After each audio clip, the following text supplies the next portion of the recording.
வணக்கம் நாராயணன் சார். உலக நாடான அமெரிக்கா, இஸ்ரேல் சேர்ந்து பார்த்தீங்கன்னா ஈரானை தாக்குதலுக்கு உண்டாக்கி இருக்கிறது. இதோட காரணம் என்ன சார்? தொடக்கப்புள்ளி என்னவா இருக்கு சார் இந்த போர் பதற்றத்திற்கான காரணம்? பிப்ரவரி 2021 இறுதியில் அமெரிக்காவும் இஸ்ரேலும் இணைந்து ஈரான் மீது ஒரு மிகப்பெரிய தாக்குதலை தொடுத்துள்ளன. இந்த தாக்குதலுக்கு முக்கிய காரணங்கள் பின்வருமாறு. முதலாவதாக, ஈரானின் அணு ஆயுத திட்டத்தை முடக்குதல். அணு ஆயுதங்கள் தயாரிப்பதை தடுக்கவும் அதன் அணுசக்தி நிலையங்களை அழிக்கவும் இந்த தாக்குதல் நடத்தப்பட்டது. இரண்டாவது காரணம், பேச்சுவார்த்தையில் தோல்வி. அணுசக்தி விவகாரம் தொடர்பாக ஜெனீவாவில் நடைபெற்ற 3ஆம் சுற்று பேச்சுவார்த்தையில் சுமூகமான முடிவு எட்டப்படாததை தொடர்ந்து இந்த அதிரடி தாக்குதல் தொடங்கப்பட்டது. மூன்றாவதாக, ஆட்சி மாற்றம். ஈரானின் தற்போதைய சர்வாதிகார ஆட்சியை அகற்றுவதையும் ஈரானில் மக்கள் அரசை, அதாவது ஒரு ஜனநாயக அரசை மீண்டும் தங்கள் வசப்படுத்திக் கொள்ள வாய்ப்பளிப்பதையும் நோக்கமாக கொண்டுள்ளதாக அமெரிக்க அதிபர் டொனால்டு டிரம்ப் அறிவித்துள்ளார்.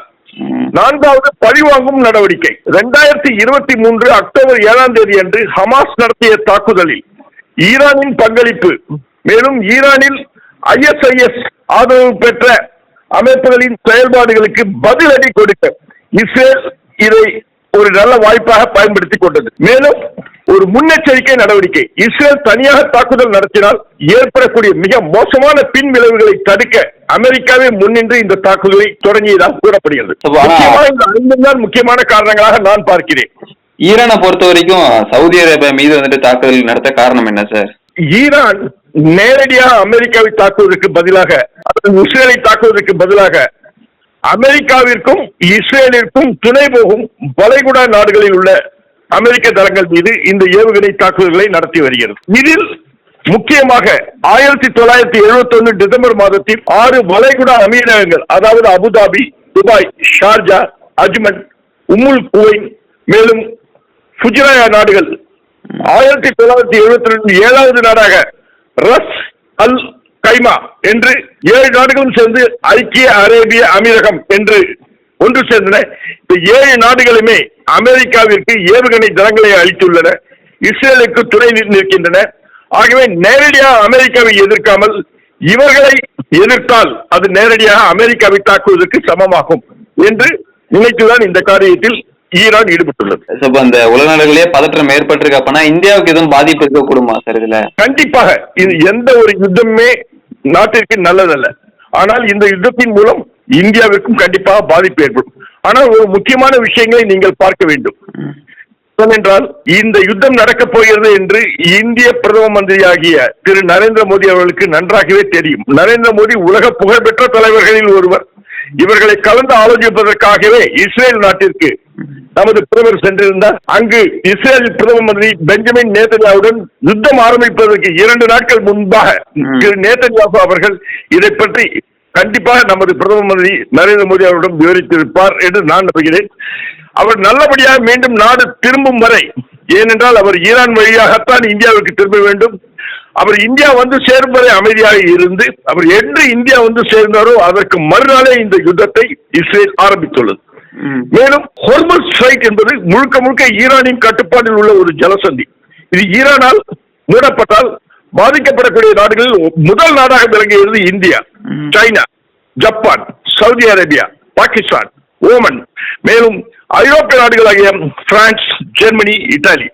இது மூடப்பட்டால் இதனால் நான் மேற்கூறிய இந்த 9 நாடுகளிலுமே அவர்களுடைய பொருளாதாரம் முடங்கி போவதற்கான வாய்ப்புகள் இருக்கிறது. இதனால் பெருமளவு நமது நாட்டிற்கு சேதம் உண்டாகும் என்பது எல்லாரும் சந்தேகமில்லை. நமது நாட்டுக்கு வரக்கூடிய கச்சா எண்ணெய்களின் வரவு பாதிக்கப்படும். எண்ணெய் கப்பல்கள், நம்ம நாட்டு போர்க்கப்பல் ஒன்று கூட இந்த பகுதியில் ஈரானால் குண்டடிக்கப்பட்டு ஒரு கப்பல் நாம் இழந்துள்ளோம். 16 இந்தியர்கள் இறந்துள்ளார்கள். ஆனால் அந்த கப்பலில் 2 ஈரானியர்களும் இருந்துள்ளார்கள். ஆனால் நமக்கு அது பேர் இழப்பு. ஆனால் இது போன்ற ஒரு பேர் இழப்பு நடந்தது ஒரு விதத்தில் இந்தியாவிற்கு நல்லது. ஏனென்றால் ஆயத்துல்லா கொமைனி கொல்லப்பட்டுள்ளார். IS அமைப்பிற்கு இது ஒரு பெரிய பேரடி. அலி ரேசா அரபி கொமைனி புதிய தலைவராக தேர்ந்தெடுக்கப்பட்டுள்ளார். ஈரானின் நிபுணர்கள் சபை மூலமாக இவர் தேர்ந்தெடுக்கப்பட்டார். அடுத்த மறுநாளே ஈரானின் நிபுணர்கள் சபையை அமெரிக்காவும் இஸ்ரேலும் சேர்ந்து நிர்மூலமாக்கியுள்ளது. இந்தியாவுக்கு இதனால் என்ன பாதிப்புகள் என்றால், நம்முடைய பெட்ரோல், டீசல், கச்சா எண்ணெய் விலைகள் பயங்கரமாக உயரக்கூடும். இது நம் நாட்டு பொருளாதார நிலையை சிறிதளவு பாதிக்கும். இருந்தாலும் இந்த தருணத்தில் இந்தியாவிற்கு பரிபூர்ணமாக உதவி செய்கிறேன், நீங்கள் கவலைப்பட வேண்டாம் என்று ரஷ்யா நமக்கு ஆறுதல் அளித்துள்ளது. ரஷ்யா போன்ற ஒரு நாடு நமக்கு உதவியாக இருப்பதால் இதனால் ஏற்படக்கூடிய ஒரு தீமைகள் சிறிதளவு குறைந்துள்ளது என்று சொல்கிறேன். இருந்தாலும் இந்தியாவில் பெட்ரோல், டீசல், மேலும் கேஸ் இதனுடைய விலைகள் ஏறக்கூடிய வாய்ப்புகள் இருக்கிறது. சிறிதளவு இந்தியாவில் வருகின்ற தங்கத்தின் விலையும் இதனால் ஏறக்கூடிய வாய்ப்புகள் இருக்கின்றது. சமீபத்துல பாத்தீங்கன்னா இப்போ இலங்கையில ஈரானோட கடற்படை வந்துட்டு அமெரிக்கா தகர்த்தியது அப்படின்ற ஒரு செய்தி வந்துச்சு. இலங்கையில அவங்க வந்து பயிற்சி மேற்கொண்டுட்டு இருந்தாங்க. இதோட பின்னணி என்ன சார்? இலங்கையில் அமெரிக்க கப்பல் தாக்கப்பட்டுள்ளது.